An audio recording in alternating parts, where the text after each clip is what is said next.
called a Cinderella colony, neglected, under-resourced, and exploited only for its geographic position. Now, the British mandate for Palestine, after the 1917 Balfour Declaration, in which British Foreign Secretary Arthur Balfour wrote to Lord Walter Rothschild promising a national home for the Jewish people in Palestine, Britain took administrative control of a territory with no organic British connection whatsoever, making simultaneous promises to both Jewish and Arab populations that it could not honour. By 1947, Britain was exhausted by armed resistance and handed the problem to the United Nations. In May 1948, Israel declared independence. Hundreds of thousands of Palestinian Arabs were displaced in the process.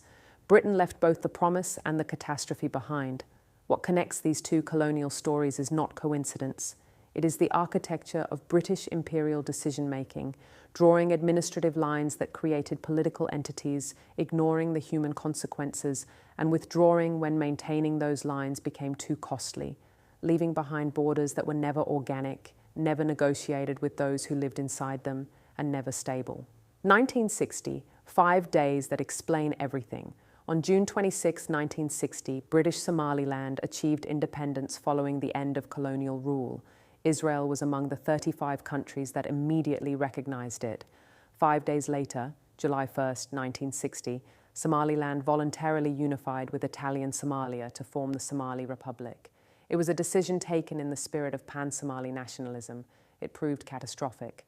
The northern territories were immediately marginalized in the southern-dominated Union. In 1969, Siad Barre seized power in a military coup.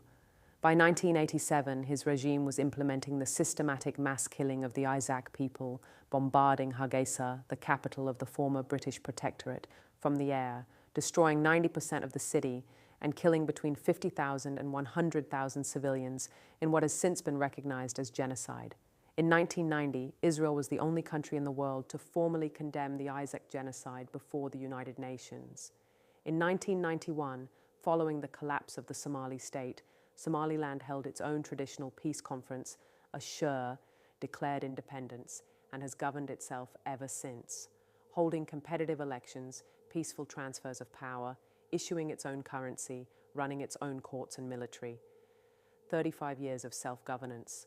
Zero international recognition. Until December 26, 2025, that 5-day window of 1960 independence is the legal and historical foundation of the current alliance. As Wikipedia's article on Israel-Somaliland relations confirms, Israel was already on record as having recognized Somaliland's statehood in 1960. The 2012